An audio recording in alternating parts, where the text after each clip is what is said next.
Thanks for joining me once again on Inside Athletics, brought to you by the IAAF. I'm your host, Boldon, and this week, part 2 of our conversation with world record holder, Olympic champion, and track and field legend, Kevin Young. But you talked about clipping hurdles. You smashed the 10th barrier. I remember you hit the 10th barrier, put your hand in the air. So the world record's 46.78, and nobody's been within 0.3 of a second of it. What could that record be if you don't hit hurdle 10?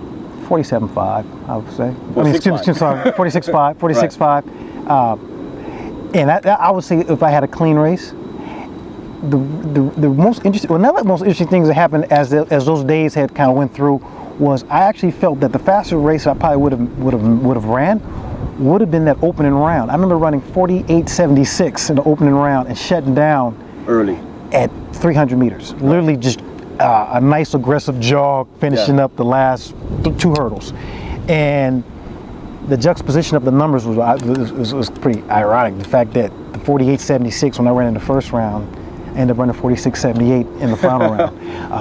However, just the fact of being on the track, great training, and really having a game plan. I think it was really, I understood the fact that after running an 88 and not really running with the game plan, just kind of hit and miss, neophyte when it comes to being an Olympian, just kind of, the lights and shine of being there, the hype of it just threw me off. I didn't really focus like I needed to. Olympics. And all first-time Olympians have to go through that sometimes. Exactly. And so in that last race, one thing was just being calm and collective and just executing what I would normally do on a day-to-day basis in practice. Now, you went to the same high school as Florence Griffith Joyner, and this year we look up and it's 15 years since she passed.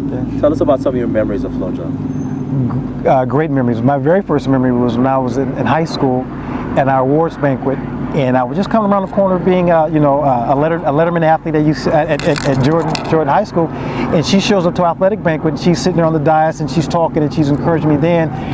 I had no idea that, I would say 6 years later, actually 2 years later, I would be watching her, at the Olympic Games in '84, doing her thing, and then that fall, seeing one of my Olympic heroes participate, and now I'm on the same track as she was, telling me, you got what it takes to be an Olympian, being that walk-on, and her saying, Kevin, don't worry about it. I know, because everybody knew my story, because I was, you were a walk-on. I was the walk-on, and you know how it is. You're walking on a team.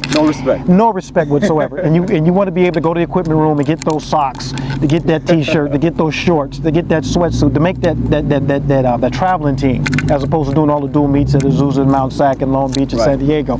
You want to be able to get on the bird, go to the Bay Area, and fly around and do those meets.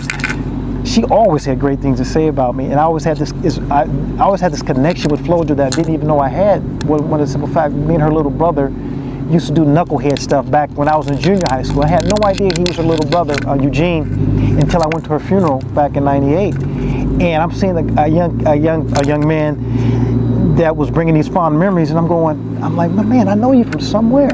And his nickname was Lucky at the time. And he was like, yeah, Lucky. Lucky, been incarcerated, got his life back together.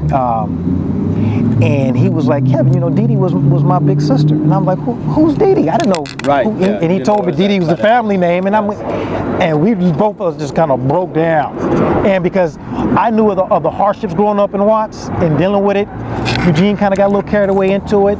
I saw that road early on. It was like, I can't go that direction. It's too easy for me to go that direction. And I dealt with being the track and field picked on kid at Jordan High School, walk on at UCLA, and then having one of the world's greatest athletes to tell me that I got what it takes to be one of the world's best.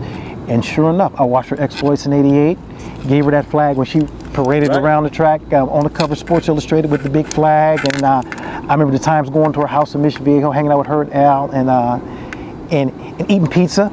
I'm sitting in the living room, we ordering Domino's pizza and eating it and talking about, then the younger athletes.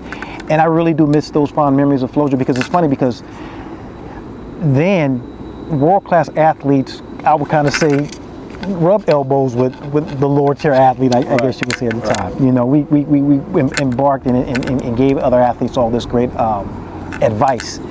And maybe I'm wrong, but maybe I think that seems to have been lost along the way. Well, Kevin, your record has lasted 21 years and counting, and doesn't seem like anybody's getting close. I want to congratulate you on your fantastic career, and thank you for joining us here on I Inside appreciate it. Athletics. I appreciate it. I really do appreciate it. This has been awesome. All right. Our thanks to Kevin Young for joining us here on Inside Athletics. We hope you've enjoyed our chat with him.